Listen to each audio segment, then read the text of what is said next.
Pakistan says that their weapons are secure, that they are in complete control. Do you take that at face value? At this stage, yes. We have no reason to doubt that yet. Was this subject discussed between the Indian Prime Minister and the American President when he visited Washington recently? I have no reason to believe so. It certainly wasn't part of the debriefing that I received, so I don't know. Does India have its own contingency plan of action in case Pakistan's nuclear weapons seem to be in danger of falling into wrong hands? Look, we are not there yet, Karan, and I'm a little anxious not to get into unnecessary alarmism at this point. Pakistan has a lot of difficulties, but they're not about to fall apart yet as a state, and they're not about to have their army surrendering control of its most prized military asset to irregulars. So at this stage, this is not a concern, but obviously this is a further argument for why, as the Prime Minister has repeatedly said, a stable, peaceful Pakistan is in our interest too. Are you sounding sanguine, or are you in danger of sounding a little complacent? No, we're not complacent at all, Karan.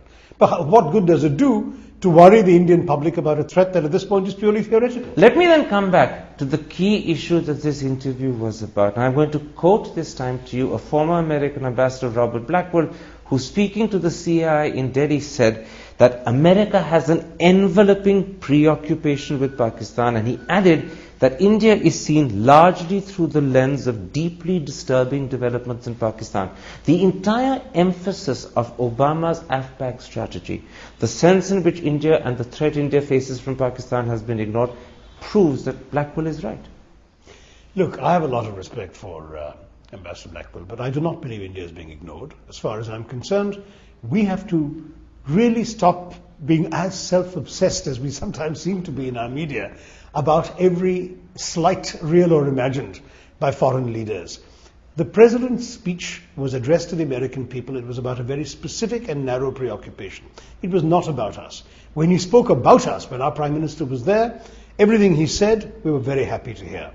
The body language in those meetings, the joint statement, the press conference, there's absolutely nothing from our point of view. The point people ask is, why can't the things that he says when the Prime Minister's there be said also in speeches which are after all to do with terrorism in South Asia and to do with Pakistan as a haven for terrorists, because that is a country that's a haven for our terrorists as well. Why does he ignore one and not the other? Well, you'll have to ask him that, or his speechwriter. Isn't that disturbing though? Isn't it disturbing? I don't think it's a reasonable question. Why were you criticizing him for refusing to mix apples with oranges? For the simple reason that in fact they are both oranges, they're not apples. They're both fruit. They are both oranges. They're not the same both fruit.